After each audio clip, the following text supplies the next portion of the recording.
एक बार की बात है, एक गांव में एक विशाल और जहरीला सर्प रहता था। वह राहगीरों और गांव वालों को काटकर बहुत दुख देता था। गांव के लोग उससे बहुत डरते थे और परेशान रहते थे। उसी गांव में एक संत का आगमन हुआ। वे सत्य, अहिंसा और प्रेम का उपदेश देते थे। गांव वालों ने संत से प्रार्थना की कि वे उस सर्प को सही मार्ग दिखाएं। संत उस सर्प के पास गए और प्रेम पूर्वक बोले, वत्स, तुम क्यों दूसरों को दुख देते हो? हिंसा छोड़कर प्रेम और करुणा का मार्ग अपनाओ। अहिंसा ही सबसे बड़ा धर्म है। संत के दिव्य वचनों से प्रभावित होकर सर्प ने प्रतिज्ञा कर ली कि अब वह किसी को भी नहीं काटेगा और शांतिपूर्वक रहेगा। कुछ समय बाद गांव के बच्चों ने देखा कि सर्प अब किसी को नुकसान नहीं पहुंचाता। अब वे निडर होकर उसके पास जाने लगे और उसे पत्थर मारने लगे, उसे खींचने लगे।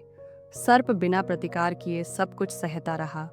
धीरे धीरे उसका शरीर कमजोर और घायल हो गया।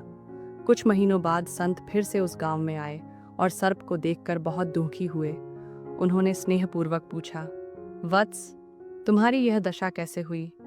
सर्प ने उत्तर दिया, गुरुदेव, आपने मुझे अहिंसा का उपदेश दिया था, इसलिए मैंने किसी को नुकसान नहीं पहुंचाया और चुपचाप सब कुछ सहता रहा।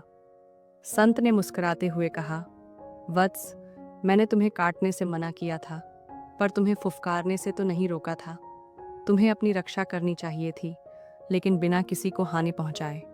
इस कहानी से हमें यह सीख मिलती है कि अहिंसा और प्रेम का मार्ग श्रेष्ठ है, लेकिन आत्मरक्षा भी आवश्यक है। जीवन में सहनशीलता रखनी चाहिए, परंतु ज़रूरत पड़ने पर अपने आत्मसम्मान और अस्तित्व की रक्षा के लिए सही कदम उठाने चाहिए।